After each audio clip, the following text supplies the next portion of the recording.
Nabi pernah diejek sebagai orang yang terputus atau abtar karena tidak punya anak laki-laki. Lalu Allah menurunkan surat Al-Kautsar sebagai jawabannya. Silahkan disimak. Bismillahirrahmanirrahim.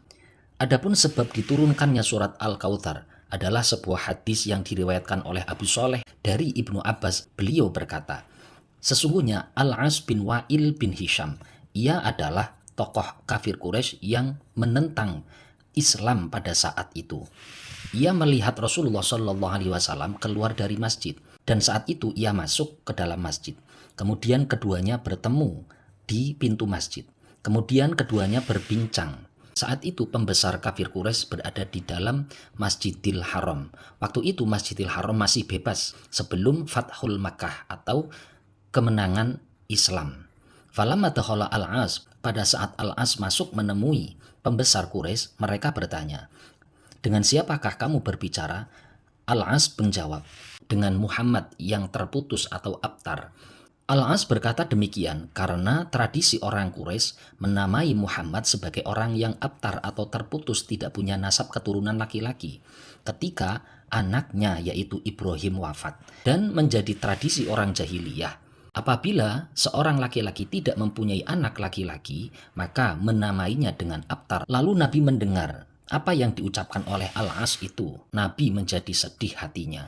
Maka Allah menurunkan surat Al-Kautsar sebagai penghibur hatinya dan menjadi jawaban bagi musuh Nabi. Jawabannya, jika anak laki-lakimu hidup, maka tidak akan lepas dari dua kemungkinan.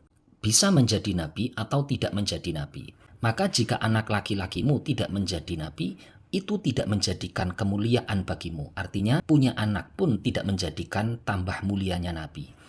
Dan jika anak laki-lakimu menjadi nabi, kemungkinan kamu tidak menjadi penutup para nabi.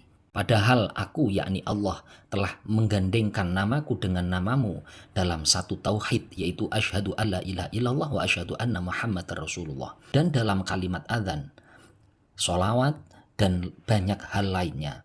Dan ketahuilah Muhammad bahwa engkau adalah pemilik telaga Kausar.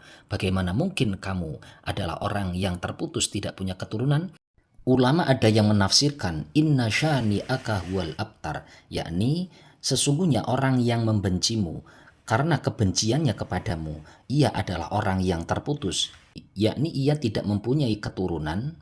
Karena tidak ada lagi keturunan, namanya tidak bagus, dan gelar mereka juga tidak baik lagi. Wa amma anta fatabqa dzurriyyatuka, sedangkan engkau wahai Muhammad, keturunanmu tetap ada, namamu tetap harum dan akan dikenang sampai hari kiamat. Dan bagimu di akhirat nanti ada kenikmatan yang tidak bisa digambarkan. Mudah-mudahan bermanfaat keterangan dari kitab Durratun Nasihin halaman 274. Wallahu a'lam.